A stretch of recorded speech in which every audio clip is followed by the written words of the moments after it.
I'm Jen and I hate Jane Austen. Quick reminder here at the top of the video, this channel is a safe space for all viewers. This means that Black Lives Matter and that BIPOC, queer, and disabled viewers are all equally supported members of our community. Please let me know with an email or in the comments if there's something that I can do to make my content more accessible or more inclusive. You can find links to my social justice education video as well as my resource document in the description below. And now on with today's video. This week we're going through my September Sipsby box, which is my monthly tea subscription. Every month I get 4 different types of tea, and this month I got Organic Earl Grey, English Tea No. 1, Lost Maple Medium Roast Jrpendragon, and I got Honeybush from Rooibos Rocks. In this video we are going to test a few of them. The first tea that I'm going to test today is the Jrpendragon, which is actually the only type of caffeinated plant that grows native in North America. It's from a relatively new company because it's only been sourced and created into tea in the last couple of years. So this is actually from Cat Spring. This is what it looks like when it's fully brewed. So it's been brewing for about 6 minutes in here. It's a pretty mild tea. It's supposed to have the same amount of caffeine depending on the type of plant that it's sourced from, anywhere between black tea and green tea. I don't know exactly how much caffeine is in this one because the little flyer that comes from Sipsby that tells you how much caffeine is in it just says contains caffeine. It comes loose leaf in a package that looks a little different than what you may expect from tea because it's leaves that are chopped up rather than sort of like dried and roasted. There you go. It looks a little bit more like potpourri, kind of.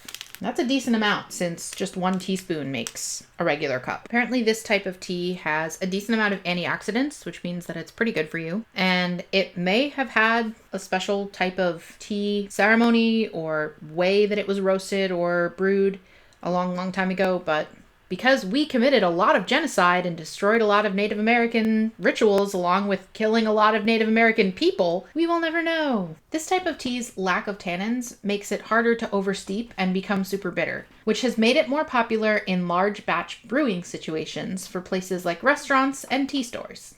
Another tea that came in this month's box is Davidson's Organic Earl Grey.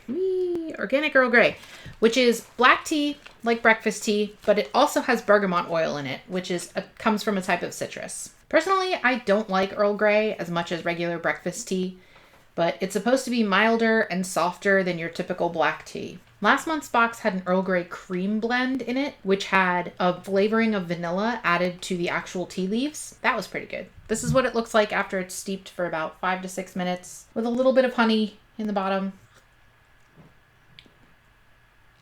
Not bad. Not particularly spectacular.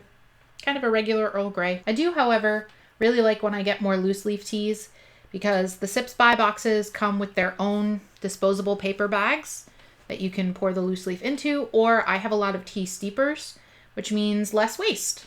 Usually there's pretty good variety in my Sipsby boxes. This month, I think the goal was to provide you with teas that would keep you warm as the weather starts to get colder, and that's why there's both English breakfast tea, or English Tea No. 1, which according to the packaging is also flavored with bergamot, and the Organic Earl Grey. So I'm not going to go ahead and make a cup of this because I can guarantee it will not taste very different. The last tea in this month's box is Honeybush tea from Rooibos Rocks. Rooibos is also known as red tea because both the leaves and the actual beverage itself are sort of burnt, rusty red color because of the plant that it comes from. You can't see it very well through the bag. This particular type of Rooibos tea is called honeybush because of the bush that it comes from. The flower that comes off of it has a light honey flavor, and it apparently brews a smooth, gentle, and slightly fuller-bodied Rooibos taste. Rooibos is actually a type of tea that comes to us from Africa, and it has been brewed there for centuries and has tons of really good antioxidants in it that can help protect you against certain types of illnesses. And that's September's Sipsby box. The 2 types of tea that I did try were pretty good. I'm really excited to try the Honeybush tea and have a cup of English tea tomorrow morning. I really love my Sipsby subscription in general. This particular month came with a sweet little message about getting excited for scented candles, beautiful leaves, and all the cups of tea. So keep an eye out here and on all of my other social media outlets for pictures of my Sipsby subscription and more unboxings and tea drinks. Don't forget to like and subscribe, as well as clicking on the subscription bell if you liked this or any of my other content. As As always, thanks for watching, and stay safe and stay healthy. Are you always this articulate? Hercules. My name is Hercules.